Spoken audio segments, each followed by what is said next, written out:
আচ্ছা, এই ভিডিওটি ইনভেস্টিং পারপাস এবং অবশ্যই লং টার্ম ইনভেস্টরদের জন্য। তো এই ভিডিওতে একটি মাত্র স্টক নিয়ে কথা বলা হবে। তো এটা একটা স্পেশাল স্টক, কারণ আজকের ডেটে এটা মার্কেটে আর কি লিস্ট হয়েছে। তো এই কোম্পানিটির পরিচয় নিয়ে এই ভিডিওটি। তো আজকে যে ডেটে ভিডিওটা হচ্ছে 2/4/2024, তো মার্কেট চলাকালীন এই ভিডিওটা হচ্ছে। তো যে স্টক নিয়ে কথা হচ্ছে সেটা হচ্ছে নমন ইনস্টোর ইন্ডিয়া লিমিটেড, যেটা আজকের ডেটেই কিন্তু মার্কেটে নামলো। তো এই কোম্পানি যদি দেখেন বর্তমানে আর কি তার শেয়ার দর 118 টাকা 75 পয়সায় চলছে, আশেপাশে চলছে। তো যেটার যে প্রাইস ব্যান্ড ছিল 89 টাকা পর্যন্ত, সেখান থেকে কিন্তু লিস্টিং গেইন মোটামুটি 40%-এর কাছাকাছি পেয়ে গিয়েছেন যারা। সেখান থেকে প্রফিট বুকিং হয়েছে কিছুটা, 89 টাকা থেকে 125 টাকা 90 পয়সা হাই মেরেছিল।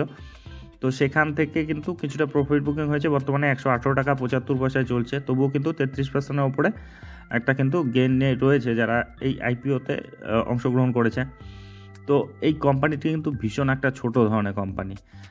তো যাই হোক, তা সত্ত্বেও এটাকে কভার করা হবে যে লং টার্মের জন্য এই কোম্পানিটি কেমন। তো যখনই আমরা লং টার্মে কথা বলি তখনই কিন্তু সেই কোম্পানির বিজনেসটাকেই সবচেয়ে বেশি গুরুত্ব দেওয়া হয়। তো বিজনেসের ক্ষেত্রে আর কি তার বিজনেসটা কেমন, বিজনেসে গ্রোথ রয়েছে কিনা, বা ফান্ডামেন্টাল ফিনান্সিয়াল। তো এক্ষেত্রে একেবারেই নতুন, যেহেতু ফান্ডামেন্টাল ফিনান্সিয়াল যেটুকুই ডাটা অ্যাভেলেবেল রয়েছে সেগুলো দেখানো হবে, সঙ্গে তার বিজনেসটা কী করে না করে। তো এই কোম্পানিটি কিন্তু যেটা ডেটা অ্যাভেলেবেল রয়েছে তাতে এর মার্কেট ক্যাপিটাল দেখাচ্ছে মাত্র 16 কোটি। তো বুঝতেই পারছেন কী ধরনের রিস্কি হবে এই কোম্পানি, কত ছোট এই কোম্পানি।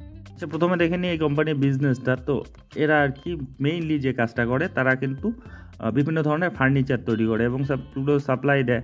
তো এই ফার্নিচারগুলো আর কি যে হসপিটালে বলুন, স্কুলে বলুন, তারপরে আপনার শপিং মলের ভেতরের যে ইন্টেরিয়রের কাজগুলো থাকে, কিংবা আপনার যে চেয়ার টেবিল বা তাক সেলফ, এই ধরনের জিনিসগুলো কিন্তু তারা তৈরি করে। মানে সাজানোর ক্ষেত্রে যে যে জিনিসগুলো লাগে একটা ঘর কমপ্লিট করার জন্য, একটা বিল্ডিং কমপ্লিট করার জন্য, তো সেই কাজগুলো করে। দেখুন এদের কাজগুলো, তো এদের যে কাজগুলো বিভিন্ন সেক্টরে রয়েছে। দেখুন ফ্যাশন সেক্টরের ক্ষেত্রে এদের কাজ রয়েছে, ফ্যাশনের ক্ষেত্রে কোনো শপিং মলের ক্ষেত্রে বা দোকানের ক্ষেত্রে যে ভিতরে যে সেলফগুলো থাকে, চেয়ার টেবিল যা কিছু থাকে, যে ফার্নিচার, সেগুলো এরা তৈরি করে। তারপরে ইলেকট্রনিক্সের ক্ষেত্রে যেগুলো থাকে আর কি, ডিজিটাল টাইপের যে বোর্ডগুলো, তারপরে চেয়ার টেবিল যা কিছু আর কি, সেটা এটা তৈরি করে।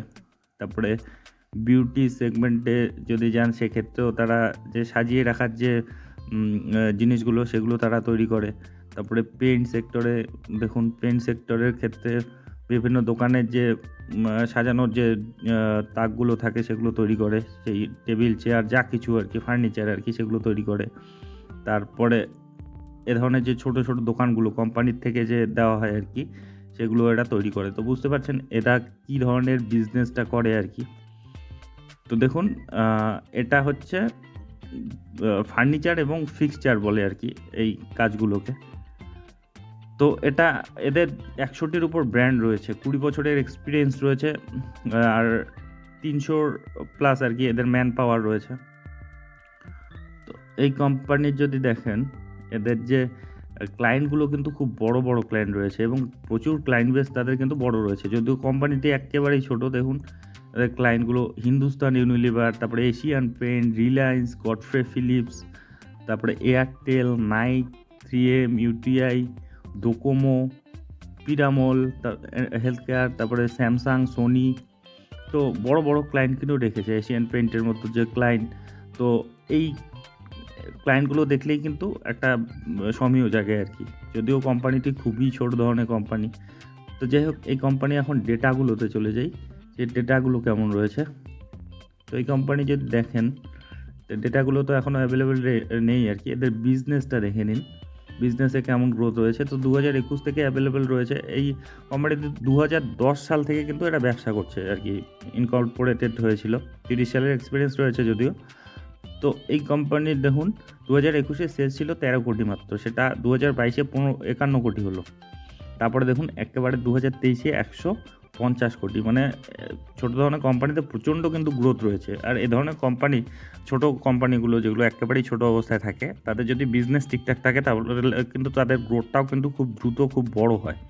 তো এক্ষেত্রেও কিন্তু তাই দেখা যাচ্ছে। এদের যদি প্রফিটেবিলিটি দেখেন, দেখুন কোনো প্রফিটই ছিল না আর কি। 2021-এ 0, 2022-এ 0, এবারে কিন্তু 4 কোটি প্রফিট 2023-এর যেটা হিসাব রয়েছে।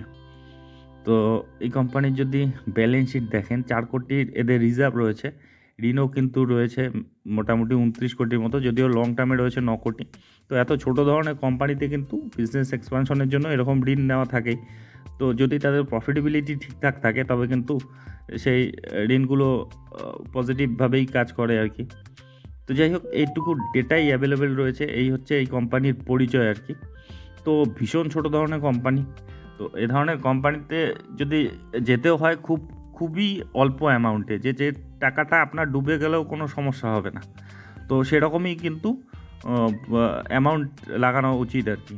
তো যাই হোক, এই কোম্পানিটির পরিচয় নিয়ে এই ভিডিওটি ছিল। তো এ ধরনের ভিডিও যদি আপনাদের উপকারে লেগে থাকে তবে অবশ্যই চ্যানেলটি সাবস্ক্রাইব করে রাখবেন। আর একটা বিষয় অবশ্যই, এগুলো কোনো ধরনের রিকমেন্ডেশন নয়, আমি শেয়ার বাজারে কোনো বিশেষজ্ঞ নই কিংবা সেবি রেজিস্টার্ড অ্যানালিস্টও নই। আমি যা দেখছি শিখছি সেগুলোই আপনাদেরকে শেয়ার করছি। আর আপনারা যদি ইনভেস্টমেন্ট করতে চান তবে আরও ডিপলি অ্যানালাইসিস করবেন, আপনার যে ফিনান্সিয়াল অ্যাডভাইজার রয়েছে তাদের উপদেশ নেবেন। আর অবশ্যই এ ধরনের কোম্পানি মানে সবচেয়ে বেশি শেয়ার মার্কেটে কিছু রিস্কি যদি থেকে থাকে তাহলে কিন্তু এ ধরনের কোম্পানি। তো সেক্ষেত্রে রিস্ক ম্যানেজমেন্ট অবশ্যই ঠিকঠাক রেখে তবেই কিন্তু ইনভেস্টমেন্টের কথা ভাববেন। তো যাই হোক, ভিডিওটি শেষ পর্যন্ত দেখার জন্য ধন্যবাদ।